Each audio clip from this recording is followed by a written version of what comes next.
আপনি সারা জীবন মোটা থেকে যাবেন যদি আপনি প্রাতরাশ বাদ দেন, শুধু ব্ল্যাক কফি খান এবং আপনার অফিসের সেই সমোসা পার্টি এড়িয়ে চলেন। শুনতে ভুল লাগছে।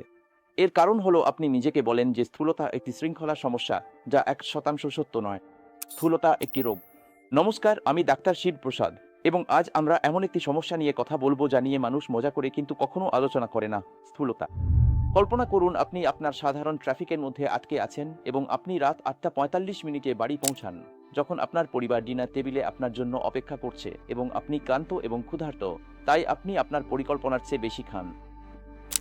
এখন রাত 11টা বাজে এবং পেট ভরা অবস্থায় আপনি অপরাধবোধ নিয়ে বিছানায় যান এবং ভাবেন আগামীকাল আরও ভালো হবে।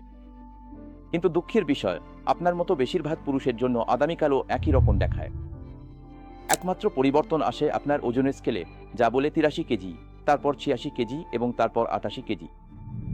আর আপনি কি জানেন আসল ভয়ের অংশটা কি? আপনার শেষ রক্তের রিপোর্টে রক্তে শর্করার মাত্রা এবং লিপিড প্রোফাইল বেশি দেখা গেছে। ফাস্টিং সুগার 108, HbA1c 5.9 এবং ট্রাইগ্লিসারাইডের মাত্রা 220, এবং আপনার ডাক্তার সেগুলিকে গোল করে লিখেছেন জীবনযাত্রার পরিবর্তনের পরামর্শ দেওয়া হচ্ছে।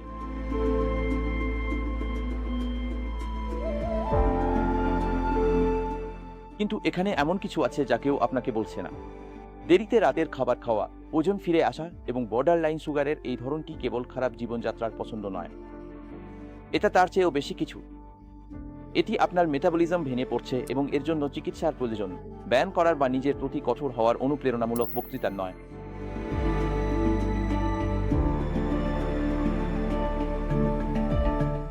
আসুন একটি দ্রুত পরীক্ষা করি। আমি চাই আপনি গণনা করুন এবং সততার সাথে বলুন এর মধ্যে কতগুলি আপনার ক্ষেত্রে প্রযোজ্য। 1. আপনার প্যান্টের কোমরের মাপ 34 থেকে 36 এবং এখন 38-এ পৌঁছেছে। এখানে আমি কোমরের পরিধির কথা বলছি, শুধু ওজনের নয়। 2. আপনি কার্বোহাইড্রেট কমানোর এবং 2 বা 3 মাস জিমে যাওয়ার চেষ্টা করেছেন, কিন্তু প্রতিবারই ওজন ফিরে আসে। 3. আপনার রক্তে শর্করার মাত্রা বর্ডার লাইন বা বেশি, HbA1c 5.7-এর উপরে এবং ফাস্টিং 100-র উপরে। 4. আপনার স্বাস্থ্য পরীক্ষার রিপোর্টে ফ্যাটি লিভার, উচ্চ ট্রাইগ্লিসারাইড বা উচ্চ রক্তচাপের কথা উল্লেখ আছে। 5. আপনি জোরে নাক ডাকেন এবং আপনার স্ত্রী এই নিয়ে অভিযোগ করেন। প্রতিদিন আপনি ক্লান্ত হয়ে ঘুম থেকে ওঠেন, এমনকি 7 থেকে 8 ঘন্টা ঘুমানোর পরেও। 6. আপনার ডায়াবেটিস বা হৃদরোগের পারিবারিক ইতিহাস রয়েছে। 7. আপনার বসে কাজ করার চাকরি এবং দীর্ঘ যাতায়াত রয়েছে। মূলত সোমবার থেকে শুক্রবার আপনার রুটিনে শারীরিক নড়াচড়া খুব কম। 8. এবং এটি গুরুত্বপূর্ণ, আপনি লক্ষ্য করতে শুরু করেছেন যে শক্তি কম এবং স্ট্যামিনাও আগের মতো নেই। 9. আপনি ক্রমাগত ক্ষুধা অনুভব করেন। দুপুরের খাবারের পর আপনার ঘুম পাচ্ছে, প্রতি 2 ঘন্টা অন্তর চা বিস্কুটের বিরতি প্রয়োজন হচ্ছে। আপনি যদি 3 বা তার বেশি গণনা করেন, তবে দুঃখের বিষয়, আপনি কেবল ওজন বাড়াচ্ছেন না, আপনার একটি মেটাবলিক রোগ আছে যার জন্য এখনই বিশেষজ্ঞের পরামর্শ প্রয়োজন, পরের সপ্তাহে বা পরের বছর নয়।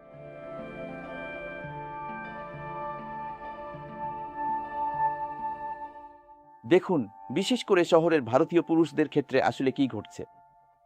কাজ থেকে বাড়ি ফিরে রাত 10টায় সেই দেরি করে ডিনার করা, খাওয়া এবং সাথে সাথে ঘুমিয়ে পড়া, এটি একটি চক্রে পরিণত হয়েছে যার ফলে আপনার শরীর রাতে সবচেয়ে বেশি চর্বি জমা করে। সেই তথাকথিত স্বাস্থ্যকর ঘরের খাবার, যাতে 3টি পরোটা, ডাল, সবজি থাকে, তা মাত্র এক বেলার খাবারেই খুব সহজেই 1800 ক্যালোরি হয়ে যায় এবং এই সপ্তাহে ঘুমানোর ঠিক আগে খাওয়া হয়। কাজের চাপ, ইএমআই, পারিবারিক দায়িত্বের কারণে কর্টিসল নামক স্ট্রেস হরমোন ক্রমাগত বৃদ্ধি পায়, যা বিশেষ করে আপনার পেটের চারপাশে, লিভারে এবং হার্টেও চর্বি জমা করে।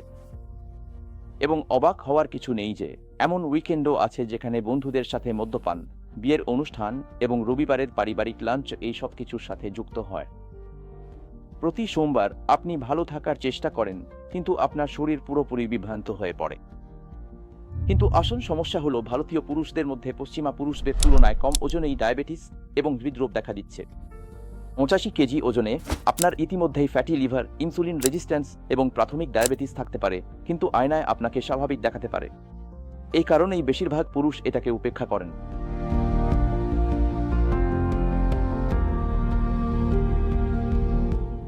তাই আপনার যা প্রয়োজন তা হলো একটি সঠিক মেডিকেল মূল্যায়ন, সাধারণ পরামর্শ বা সাধারণ পরীক্ষা নয়। আপনি যখন একজন এন্ডোক্রিনোলজিস্ট বা ডায়াবেটোলজিস্টের সাথে অ্যাপয়েন্টমেন্ট বুক করবেন, তারা আপনার HbA1c, আপনার খালি পেটে এবং খাওয়ার পরে সুগার এবং liver function, kidney function, lipid profile এবং কখনো কখনো ইনসুলিনের মাত্রাও পরীক্ষা করবেন, আপনার প্যানক্রিয়াস কতটা কাজ করছে তা দেখার জন্য। এবং এখানে এমন কিছু আছে যা বেশিরভাগ পুরুষই জানেন না, যে এখন উন্নত চিকিৎসা ব্যবস্থা উপলব্ধ যা আপনার ক্ষুধা, মেটাবলিজম, হরমোন এবং আপনার সুগার নিয়ন্ত্রণ উভয় ক্ষেত্রেই কাজ করে।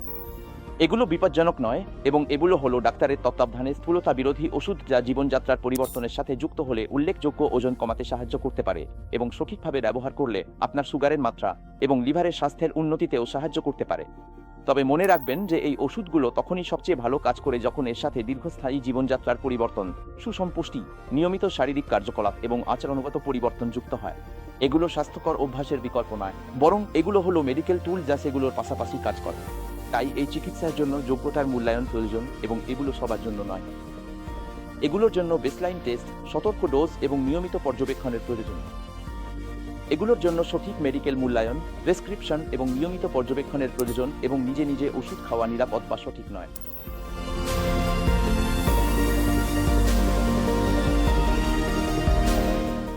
তাই আজ আপনি যা করবেন, এখনই ট্র্যাক্ট খুলুন এবং আপনার শহরে এন্ডোক্রিনোলজিস্ট বা ডায়াবেটোলজিস্ট খুঁজুন। একজন এন্ডোক্রিনোলজিস্ট বা ডায়াবেটোলজিস্টের সাথে অ্যাপয়েন্টমেন্ট বুক করুন, কারণ শুধুমাত্র একজন যোগ্য বিশেষজ্ঞই নির্ধারণ করতে পারেন যে আপনার নির্দিষ্ট পরিস্থিতির জন্য চিকিৎসা উপযুক্ত কিনা। এই ডাক্তাররা পুরুষদের মেটাবলিক রোগগুলি বোঝেন এবং তারা বোঝেন যে কিভাবে টেস্টোস্টেরন, ইনসুলিন, পেটের চর্বি সব একে অপরের সাথে যুক্ত। তারা আপনার জন্য একটি সঠিক চিকিৎসার পরিকল্পনা তৈরি করতেন। ঠিক আছে, সত্যি বলতে আমি জানি আপনি ভাবছেন আমি এটা পরে সামলে নেব, কিন্তু আপনি কি জানেন যখন আপনার সুগার লেভেল বর্ডার লাইন থেকে ডায়াবেটিকে চলে যায়, যখন আপনার ফ্যাটি লিভার বাড়তে থাকে, যখন হৃদরোগের ঝুঁকি বেড়ে যায়, তখনই আপনি আফসোস করবেন যে কেন আগে ব্যবস্থা নেননি। একজন যোগ্য বিশেষজ্ঞের দ্বারা পরীক্ষা করান। আপনার সম্পূর্ণ মেডিকেল প্রোফাইলের উপর ভিত্তি করে আপনার ডাক্তারের সাথে পরামর্শ করেই যে কোনো চিকিৎসার সিদ্ধান্ত নেওয়া উচিত। সঠিক চিকিৎসার মূল্যায়নের দিকে প্রথম পদক্ষেপ নেওয়া গুরুত্বপূর্ণ। আপনার স্বাস্থ্যের জন্য পেশাদার চিকিৎসা নির্দেশিকা প্রয়োজন। আর যদি এই ভিডিওটি কোনোভাবে আপনাকে সাহায্য করে থাকে, তবে এমন একজনের সাথে শেয়ার করুন যাকে আপনি জানেন যে ভুগছেন। আর আপনি যদি গুরুত্বপূর্ণ বিষয়গুলিতে কার্যকর পরামর্শ পেতে চান, তবে এই চ্যানেলটি সাবস্ক্রাইব করুন এবং বেল আইকনটি টিপুন, যাতে আপনি পরের ভিডিওটি মিস না করেন।